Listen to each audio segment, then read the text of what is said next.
Good afternoon.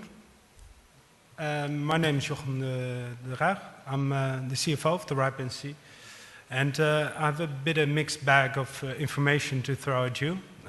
So it's the full update. I will start off with some membership statistics, and it's quite interesting to see a bit of a shift in that.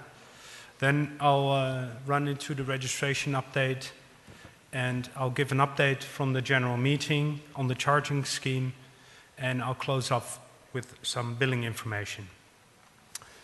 Well, first I wanted to show you this graph, where we currently are.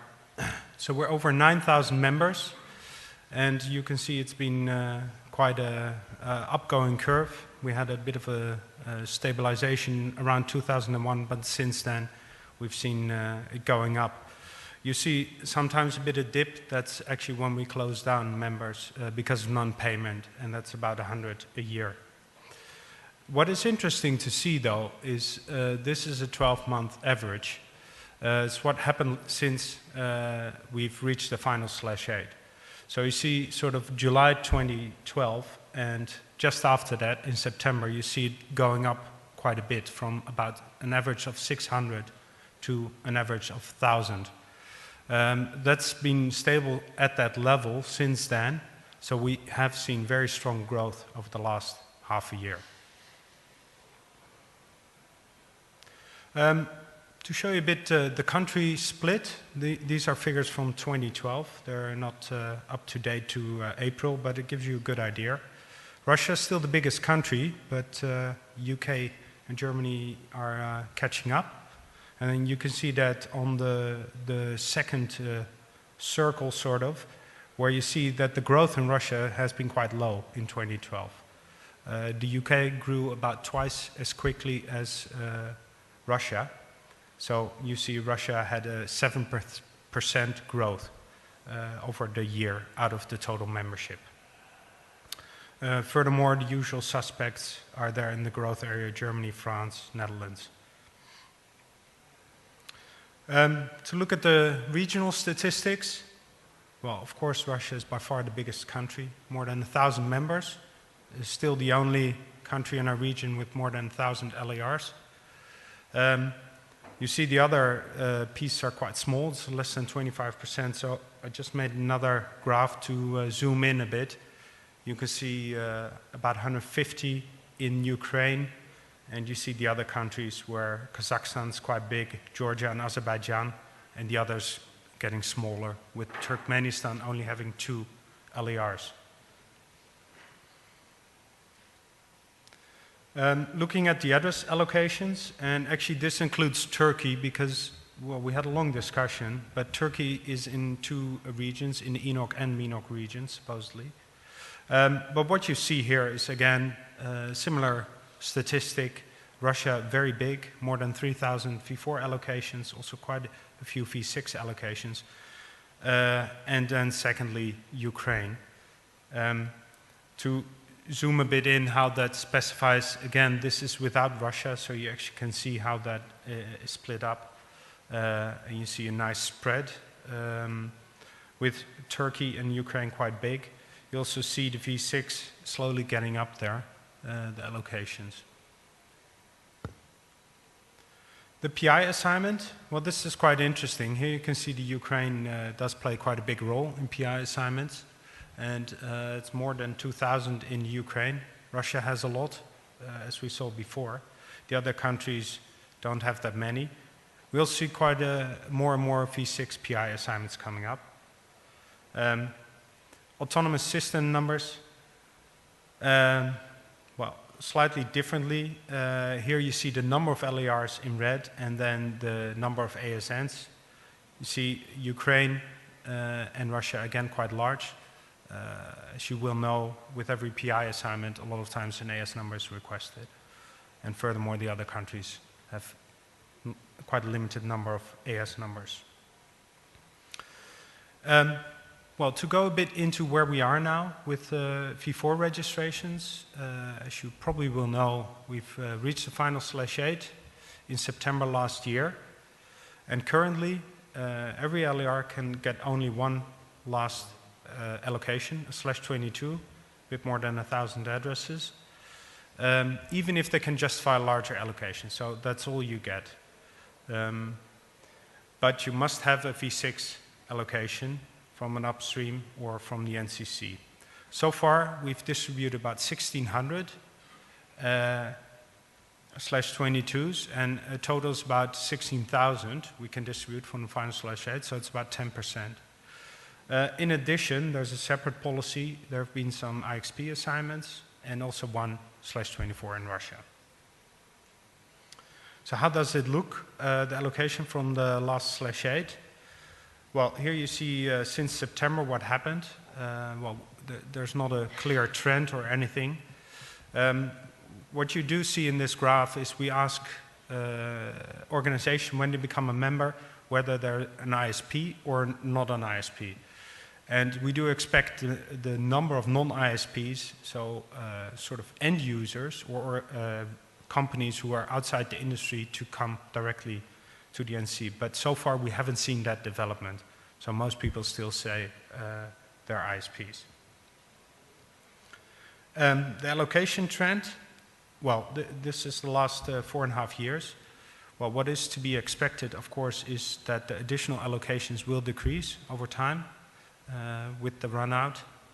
And you can see already that's quite a bit lower, and at the moment the number of first allocations is higher than the number of additional allocations.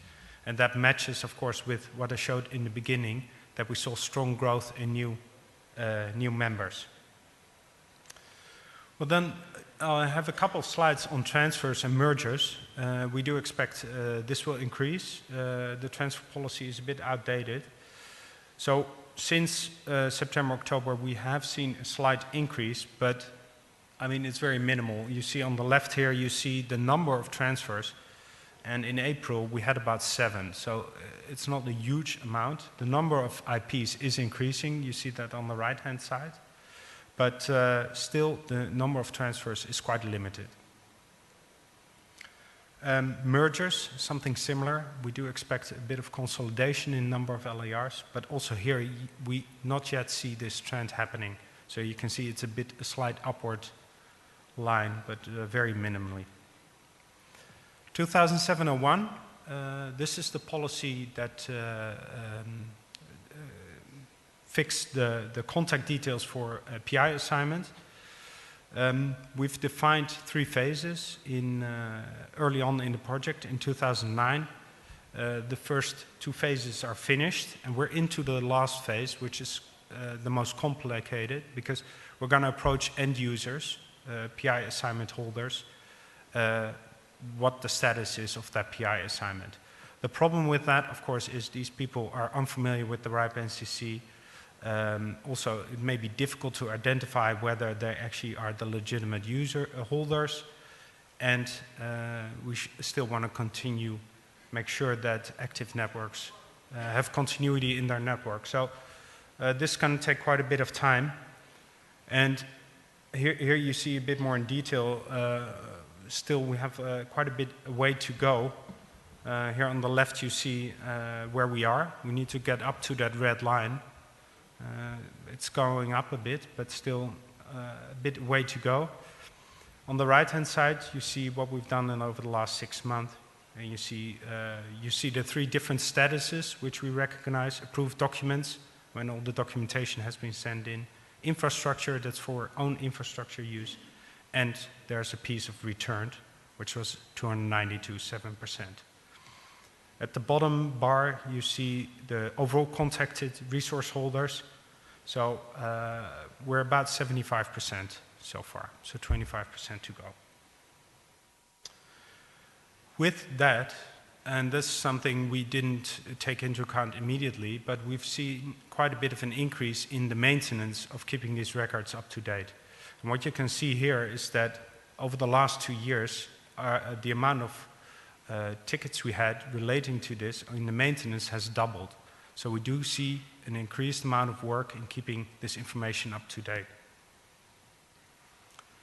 Well, then we are developing one of our services, and this used to be called the Audit, which was sort of a regular check when people came for a new allocation. We did run through the whole registry file and trying to clean it up. We also had a separate audit where we really took a good look at the full registration file. And we're going to combine these two. Main reason is to make sure the registration data is still accurate, and also to reduce your workload. This is still under development. These are our ideas. If you're interested in, it's sort of a pilot. We've talked to some people and they're happy to participate in the pilot. If you're interested or you would like your registry to be cleaned up and brand new, fresh, please talk to me or to one of my colleagues. Jana is also outside. She can help you out in looking at your registry. But we really think this is a good way forward in making sure the registry is accurate and up to date. Some policy developments.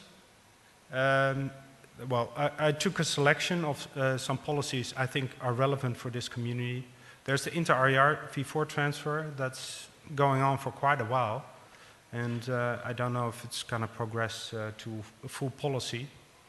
The services for legacy holders, I think we're in the 4th iteration already. This will make sure that people who received addresses before the RIPE NCC existed actually still can continue using services from the RIPE NCC, and actually we can enhance the registration from them. The third one is quite interesting, I think, for this region. There's a new policy that wants to publicize the sponsoring LER details.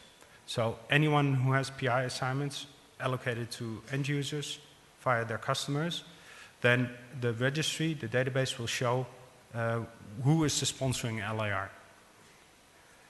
I do want to mention, if you want to comment or see the discussion, go to our website. At the bottom, I show the policy page where you can see what the status is. Just two more. I wanted to mention no need. There's also quite some discussion, and resource certification for non-members, mainly focused at PI holders, so they can also certify the resources. Well, another important thing we're really focusing on within the company is the regional outreach. Of course, we're here, and we think we're putting a lot of efforts in making sure this is a successful event and supporting Enog program committee. But we also want to take it a bit to the next level, and we really have seen that these regions require different, have different needs than sort of our established membership.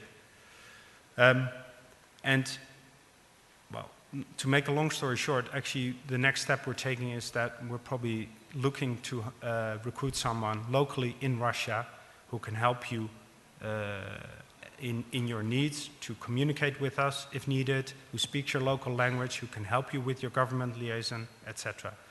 So, and we're also trying to do this more and more in the Arab region, which also requires very specific needs. The general meeting. Well, we just finished the RIPE meeting. Part of the RIPE meeting is the general meeting. Two regular items are there, the approval of the annual report 2012 and the financial report. They were approved by the members. And actually for the first time, we had the approval of the charging scheme in the first meeting of the year. There's very little change. The structure will be identical to the current structure. But for 2014, the fee will be a bit lower. So for your budget, you can put it in already. It will be 1750. That's excluding the €50 PI assignment charge. We had the re-election of 2 board members, Nigel and Remco. And I do want to mention, we have e-voting possibilities, so please all participate. We keep e-voting open overnight, so if you can't be present at the meeting slot where the presentations are, you can still vote overnight up to the next day. The billing information. Well, we're going to keep all the billing documents, etc., identical. So you still get the full pack with the acceptance agreement, etc., etc. I just want to show this page. You can send this onward to your finance department or look at it yourself. This is where we keep all the documentation on how we do this, why we send what document. There is a development that we try to do more via e-invoicing. In the Netherlands and some other countries, it's quite accepted to send a PDF file to make a payment.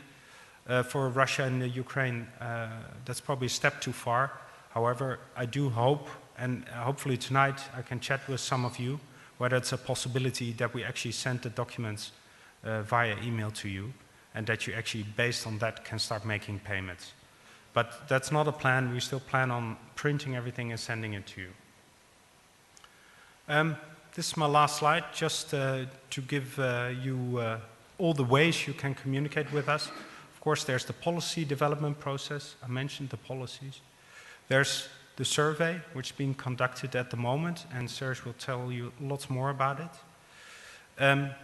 Of course, you can elect board members, which is an important way to show what you think about state of affairs, and you can actually get someone on there who you think will represent you well.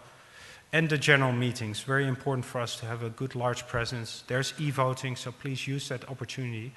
You can also, it's webcasted, so you can also view it and participate in that way. And with that, I conclude my slides. Спасибо, Jochem. Thank you, Jochem.